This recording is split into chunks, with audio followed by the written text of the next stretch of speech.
सिंधुदुर्ग जिल्ह्यातील राजकोट किल्ल्यावरील छत्रपती शिवाजी महाराजांचा पुतळा कोसळल्यानंतर राज्य सरकारने नव्याने त्याची उभारणी करण्याचा निर्णय घेतलेला आहे। या पार्श्वभूमीवरती सार्वजनिक बांधकाम विभागाच्या अप्पर मुख्य सचिव मनीषा म्हैसकर यांच्या अध्यक्षतेखाली 9 जणांची समिती स्थापन करण्यात आलेली आहे। नवा पुतळा उभारण्याचं काम प्रसिद्ध शिल्पकार पद्मश्री राम सुतार यांना दिलं जाणार असल्याचं समजतंय। पाहूया याविषयीचा सविस्तर रिपोर्ट।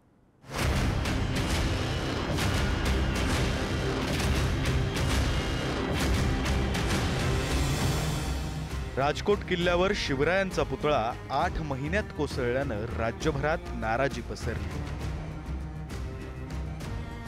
ही नाराजी दूर करण्यासाठी राज्य सरकारनं आता नव्यानं पुतळा उभारण्याची तयारी सुरू केली। त्या पार्श्वभूमीवर प्रसिद्ध शिल्पकार डॉक्टर अनिल राम सुतार यांनी राजकोट किल्ल्याला भेट दिली। राजकोट किल्ल्यावर नव्यानं शिवरायांचा पुतळा उभारण्यासाठी समिती स्थापन। प्रसिद्ध शिल्पकार डॉक्टर अनिल सुतार यांची राजकोट किल्ल्याला भेट। शिल्पकार डॉक्टर अनिल सुतार यांचा राजकोट पाहणी दौरा प्रशासनानं ठेवला अत्यंत गुप्त। राजकोट किल्ल्याची पाहणी करताना डॉक्टर अनिल सुतारांसोबत मोजकेच अधिकारी उपस्थित। अनिल राम सुतार राज्य सरकारला आपला अहवाल सादर करणार।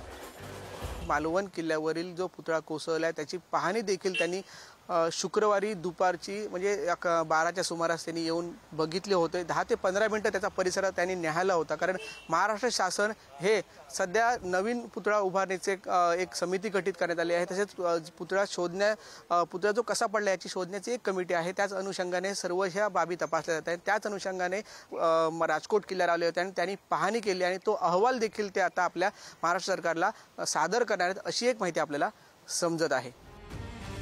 राजकोट किल्ल्यावर पुन्हा एकदा शिवरायांचा पुतळा उभारण्याच्या कामाला राज्य सरकारनं गती दिली। त्या पार्श्वभूमीवर मुख्यमंत्री एकनाथ शिंदेंनी नुकत्याच काही शिल्पकारांच्या भेटीही घेतल्या। यासोबतच अजूनही काही मूर्तिकारांची मतं जाणून घेतली जाणार आहे। छत्रपती शिवाजी महाराजांचा नवा पुतळा उभारण्याचं काम हे प्रसिद्ध शिल्पकार पद्मश्री राम सुतारांना दिलं जाणार असल्याचं समजतं। आदरणीय मुख्यमंत्री महोदयांनी याबाबतच्या 2-3 मीटिंग स्वतः घेतलेल्या आहेत। सर्व अधिकारी तर उपस्थितच होते, परंतु आंतरराष्ट्रीय कीर्तीचे सर्व मूर्तिकार सुद्धा त्या ठिकाणी उपस्थित होते। सर्वांना विश्वासात घेऊन हे काम केलं जात आहे आणि हे काम करत असताना अतिशय भव्य दिव्य हा पुतळा उभारला जाईलच, परंतु त्या सर्व परिसराचा विकास करून शिवस्मृतीसुद्धा जपल्या जातात। कारण महाराष्ट्राचा दैदिप्यमान इतिहास आहे, जो नेहमी त्या रूपाने महाराष्ट्रासमोर येत राहिला पाहिजे। अशाच तऱ्हेचा संपूर्ण विकास हा त्या परिसराचा होणार। राजकोट किल्ल्याला भेट देण्यासाठी मनोज जरांगे पाटील हे मालवणमध्ये पोहोचले। रविवारी 1 सप्टेंबरला जरांगे पाटील किल्ल्याची पाहणी करणार आहेत। यावेळी त्यांच्यासोबत हजारोंच्या संख्येनं शिवप्रेमी देखील उपस्थित राहणार आहेत।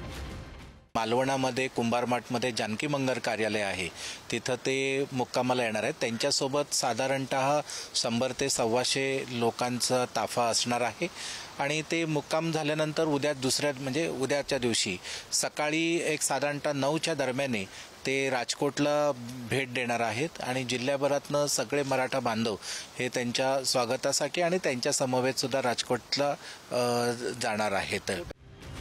दरम्यान शिवरायांच्या पुतळ्यासंदर्भात भाजप खासदार उदयनराजे भोसलेंनी फेसबुक पोस्ट करत निषेध व्यक्त केलाय।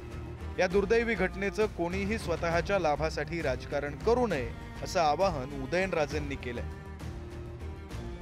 राजकोट इथं घडलेली दुर्घटना ही निश्चितच दुर्दैवी आणि अपघाती आहे। देशातील सर्व जाती धर्मातील नागरिकांमध्ये या घटनेचं दुःख आहे। पुतळा उभारणीतील कच्चे दुवे आणि निसर्गाची अवकृपा या आणि केवळ याच कारणांमुळे छत्रपती शिवाजी महाराज यांचा पुतळा कोसळल्याचं समोर येते। त्यामुळे या दुर्दैवी घटनेचं कोणी स्वतःच्या लाभासाठी राजकारण करून भांडवल करू नये, विशेष कोणाला लक्ष बनवणं टाळलं पाहिजे। या प्रकरणात जे कोणी दोषी असतील त्यांना कठोर शासन झालंच पाहिजे आणि समुद्र तटीय निसर्ग नियमांचा आणि वातावरणातील बदलांचा सखोल अभ्यास करून छत्रपती शिवाजी महाराज यांचा सर्वांना प्रेरणा देणारा पुतळा हा याच ठिकाणी उभारला जावा। राजकोट येथील पुतळा कोसळण्याची दुर्घटना ही निश्चितच प्रत्येकाच्या मनाला क्लेशदायी आणि निषेधार्हच आहे। तथापि या घटनेचं भांडवल करणाऱ्यांकडून सामाजिक स्वास्थ्य बिघडवणारी कृत्य होत असतील तर शिवविचारांचा पाईक असणाऱ्या कोणालाच ते मान्य होणार नाही. म्हणूनच समाजातील प्रत्येक घटकांनी संयम बाळगला पाहिजे.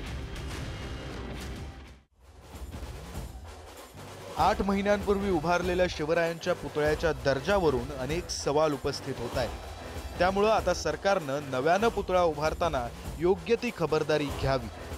राजकारणासाठी घाईघाईत पुतळा उभारू नये हीच अपेक्षा. उमेश बुचडे, पुढारी न्यूज, सिंधुदुर्ग.